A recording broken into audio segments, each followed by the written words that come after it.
July నెల, కానీ వర్షాల జాడలేదు. రైతు ఆకాశం వైపు ఆశగా చూస్తుంటే సూర్యుడు మాత్రం ఏప్రిల్ మే నెలలను తలపించేలా మండిపోతున్నాడు. ఒకవైపు తగ్గుతున్న వర్షాలు, మరోవైపు పెరుగుతున్న ఉష్ణోగ్రతలు. ఇప్పుడు వీటన్నింటికీ కారణంగా ప్రపంచ వాతావరణాన్ని ప్రభావితం చేసే ఎల్ నీనో మళ్లీ బలపడుతుందన్న హెచ్చరికలు ఆందోళన పెంచుతున్నాయి. అమెరికా వాతావరణ సంస్థ ఎన్ఓఏఏ కూడా ఇది గత 75 ఏళ్లలోనే అత్యంత శక్తివంతమైన ఎల్ నీనోల్లో ఒకటిగా మారే అవకాశం ఉందని చెప్తుంది.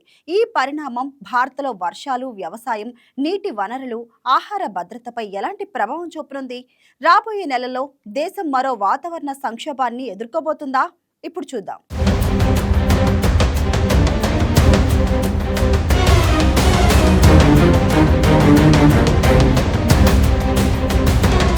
జూలైలో జల్లులు కురవాల్సిన వేళ ఏప్రిల్ మే నెలలను తలపించే ఎండలు దేశాన్ని ఉక్కిరిబిక్కిరి చేస్తున్నాయి. తెలంగాణ, ఆంధ్రప్రదేశ్లో సాధారణం కంటే అధిక ఉష్ణోగ్రతలు నమోదు అవుతుండగా వర్షాల కోసం ఎదురుచూస్తున్న రైతులను ఆకాశం నిరాశపరుస్తోంది. ఇదే సమయంలో ప్రపంచ వాతావరణాన్ని శాసించే ఎల్ నీనో వేగంగా బలపడుతోందన్న హెచ్చరికలు మరింత ఆందోళన కలిగిస్తున్నాయి. ఇప్పటికే తగ్గుతున్న వర్షాలు, పెరుగుతున్న వేడి రాబోయే నెలల్లో దేశం మరో తీవ్ర వాతావరణ సంక్షోభాన్ని ఎదుర్కోబోతోందా అనే ఆందోళన వ్యక్తం అవుతోంది.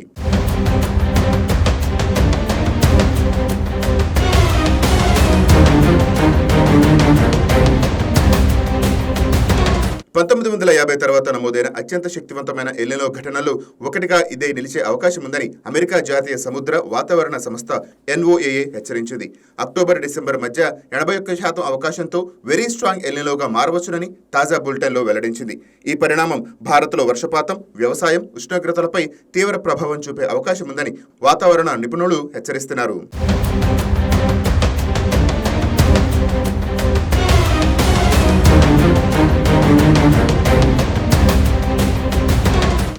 'పసిఫిక్ మహాసముద్రంలోని నీనో 3.4 ప్రాంతాల్లో సముద్ర ఉపరితల ఉష్ణోగ్రతలు సాధారణం కంటే 1.2 డిగ్రీల సెల్సియస్ ఎక్కువగా నమోదు అయ్యాయి. ప్రస్తుతం ఇది మోడరేట్ ఎల్ నీనో దశలో ఉన్నప్పటికీ మరో 2-3 నెలల్లో వేగంగా బలపడే అవకాశం ఉందని ఎన్ఓఏఏ పేర్కొంది. సాధారణంగా 0.5 డిగ్రీలు దాటితే ఎల్ నీనోగా, 1.5 డిగ్రీలు దాటితే స్ట్రాంగ్ ఎల్ నీనోగా, 2 డిగ్రీలు దాటితే వెరీ స్ట్రాంగ్ ఎల్ నీనోగా పరిగణిస్తారు. ప్రస్తుతం ఉన్న వేడి ధోరణి కొనసాగితే అక్టోబర్-డిసెంబర్ నాటికి ఇది వెరీ స్ట్రాంగ్ ఎల్ నీనో స్థాయికి చేరే అవకాశాలు ఉన్నాయని ఎన్ఓఏఏ అంచనా వేస్తోంది.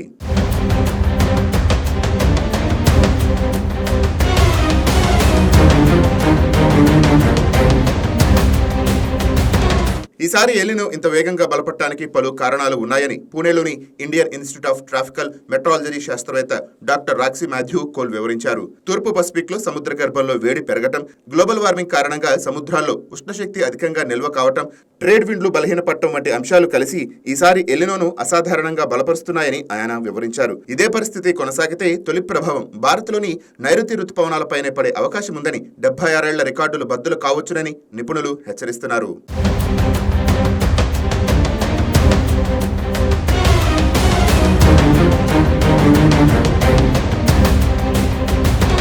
భారత వాతావరణ శాఖ director general doctor Mrutyunjay Mohapatra చెప్పిన దాని ప్రకారం గతంలో నమోదైన బలమైన ఎల్ నీనో సంవత్సరంలో 60% సందర్భాల్లో సాధారణం కంటే ఎక్కువ లేదా లోటు వర్షపాతం నమోదైంది. ఇప్పటికే ఈ ఏడాది జూన్లో దేశవ్యాప్తంగా 40% లోటు వర్షపాతం నమోదైంది.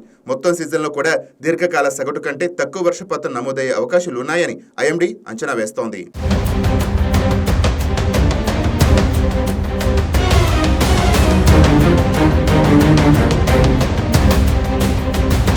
ఎల్ నీనో ప్రభావం తెలుగు రాష్ట్రాల వాతావరణంలోనూ కనిపించడం ప్రారంభం అయింది. తెలంగాణలో జూలై 2వ వారంలోనూ సాధారణం కంటే ఎక్కువ ఉష్ణోగ్రతలు నమోదు అవుతున్నాయి. నల్గొండ జిల్లాలో ఆదివారం 37 డిగ్రీల సెల్సియస్ ఉష్ణోగ్రత నమోదు కాగా ఇది సాధారణం కంటే 3.5 డిగ్రీలు ఎక్కువ. మరో 2 రోజుల పాటు ఉష్ణోగ్రతలు మరింత పెరిగే అవకాశం ఉందని వాతావరణ శాఖ తెలిపింది.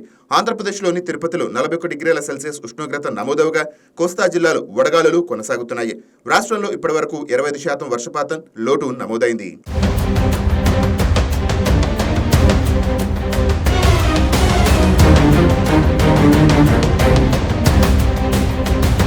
అయితే ఎలినో కంటే కేవలం వర్షాభావమే కాదు, సముద్రాల వేడి పెరగటం వల్ల గాలిలో తేమ కూడా పెరుగుతుంది. దీంతో ఒకవైపు కొన్ని ప్రాంతాల్లో తీవ్ర కరువు నెలకొంటే, మరోవైపు మరికొన్ని ప్రాంతాల్లో స్వల్ప వ్యవధిలోనే భారీ వర్షాలు, ఆకస్మిక వరదలు సంభవించే అవకాశం ఉందని శాస్త్రవేత్తలు చెప్తున్నారు. అంటే వాతావరణం మరింత అస్థిరంగా మారే ప్రమాదం ఉంది. ఇలాంటి పరిస్థితి గతంలోనూ ప్రపంచం చూసింది. 2015 నుంచి 16 నమోదైన గాడ్జిల్లా ఎలినో ప్రపంచవ్యాప్తంగా వాతావరణ రికార్డులను బద్దలు కొట్టింది.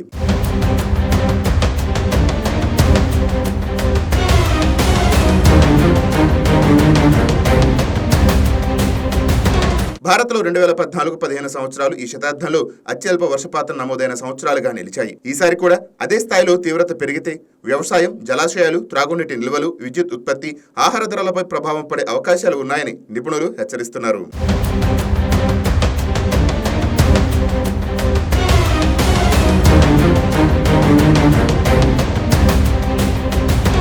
ఎన్ఓఏ అంచనా ప్రకారం ప్రస్తుతం ఎలినో 2027 వసంతకాలం వరకు కొనసాగే అవకాశం 97% ఉంది. దీంతో 2027 ప్రపంచ చరిత్రలోనే అత్యంత వేడిగా నమోదయ్యే సంవత్సరాల్లో ఒకటిగా నిలిచే అవకాశం ఉందని శాస్త్రవేత్తలు చెప్తున్నారు. జూలైలోనే వేసవిని తలపించే ఎండలు, తగ్గుతున్న వర్షాలు ఇప్పటికీ ఆందోళన కలిగిస్తున్నాయి.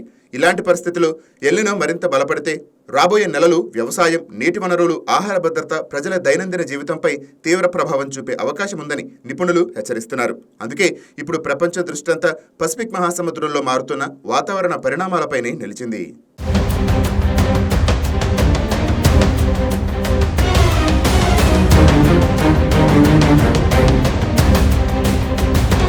ఎల్నినో ఇది కేవలం సముద్రంలో జరిగే ఉష్ణోగ్రతల మార్పు మాత్రమే కాదు, ప్రపంచ ఆర్థిక వ్యవస్థ నుంచి రైతు పొలం వరకు ప్రభావం చూపే ప్రకృతి శక్తి. రాబోయే నెలల్లో ఇది మరింత బలపడితే వర్షాభావం, తీవ్ర ఉష్ణోగ్రతలు, ఆకస్మిక వరదలు, ఆహార ధరలు పెరుగుదల వంటి సవాళ్లు ఎదురయ్యే అవకాశం ఉందని నిపుణులు హెచ్చరిస్తున్నారు. అందుకే ఇప్పుడు పసిఫిక్ మహాసముద్రంలో నమోదవుతున్న ప్రతి మార్పును ప్రపంచ దేశాలు నిశితంగా గమనిస్తున్నాయి. భారత్కు కూడా రాబోయే నెలలు వాతావరణ పరంగా అత్యంత కీలకంగా మారనున్నాయి.